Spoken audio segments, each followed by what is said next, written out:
സ്ഥലല്ലേ? ഞാൻ മുൻ പ്രസിഡന്റാണ് കേട്ടാ. നീ മുൻ പ്രസിഡന്റാണ്.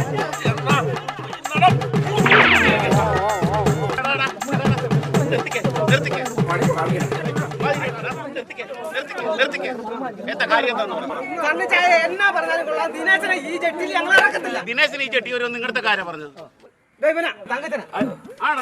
എന്നോട് പറഞ്ഞ ഈ കൊച്ചു ഞാനോ ഈ കരയുന്ന നാട് വിട്ടു പോയ ഒരാളെ തിരിച്ചു വരുന്നല്ലേ ഞാൻ പറഞ്ഞുള്ളൂ. നീ പറഞ്ഞത് ഇങ്ങനെ ആക്കിയ ഒരുമാതിരി മറ്റടുത്ത പരിപാടി ചുമ്മാ മനുഷ്യനെ മനസ്സിലാക്കി. അയ്യോ ചോര. ശരിയാ ചോരയാ. അണ്ണാ ഈ കാര്യത്തിൽ ഞാൻ നിരപരാധിയാണ്. ഇവൻ എന്നോട് കാര്യം വിളിച്ചു പറഞ്ഞാൽ ഞാൻ തെങ്ങിന്റെ മണ്ടായിരിക്കുക. അവിടെ ആണെങ്കിൽ റേഞ്ച് ഇല്ലെന്നാ. സത്യത്തിൽ ഇവിടെ ടവർ വെക്കേണ്ട സമയം കഴിഞ്ഞു. അണ്ണാ നിങ്ങൾക്ക് എന്തെങ്കിലും പരാതി ഉണ്ടെങ്കിലേ അത് കമ്പനിക്കാരൊക്കെ ചെന്ന് റേഞ്ച് ഇല്ലാത്ത എന്റെ കുഴപ്പമാണ്.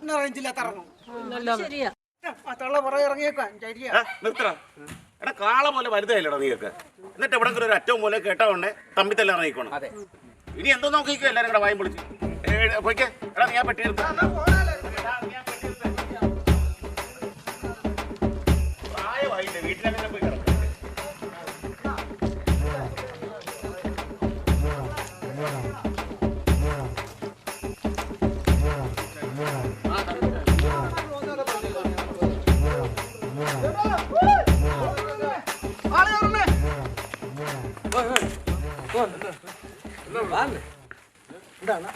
ആ പോക്കൊരു പശപ്പശിന് പോക്ക്. നിങ്ങൾക്ക് വേറെ പണിയില്ലേ? എന്റെ പറയുന്നത് കേട്ടോ. ഈ പോകുന്ന പോക്കൊരു വാർത്തയായിട്ട് പത്രത്തിൽ വന്നാലേ നാണക്കേട് നമുക്ക് മാത്രമല്ല ഈ കരയ്ക്ക.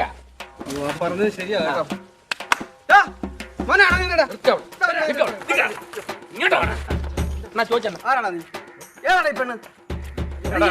കുഞ്ഞിക്കണ്ണ നീ ഇങ്ങോട്ട് മാറി. എടാ സത്യം പറഞ്ഞോളൂ, ഇല്ല നിന്നെ കൊന്ന് ഈ ആറ്റിത്താങ്ങ്.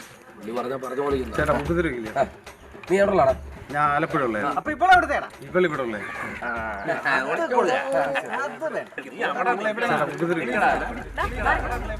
നീ ഏതാ അവിടെ ഒളിച്ചോട്ടം?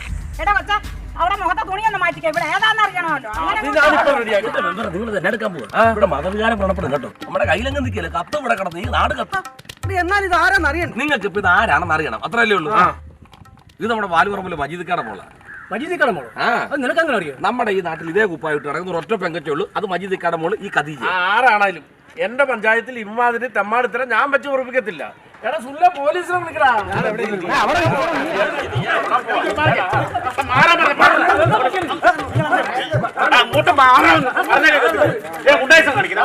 നീ പഠിക്കണം ഞാനുണ്ട്. സദാചാര പോലീസുകാർ കളിക്കും. എടാ പ്രായപൂർത്തിയായ രണ്ടുപേരും തമ്മിൽ കല്യാണം കഴിക്കുന്ന നിനക്കൊക്കെ എന്നാ ചൊറിയുന്ന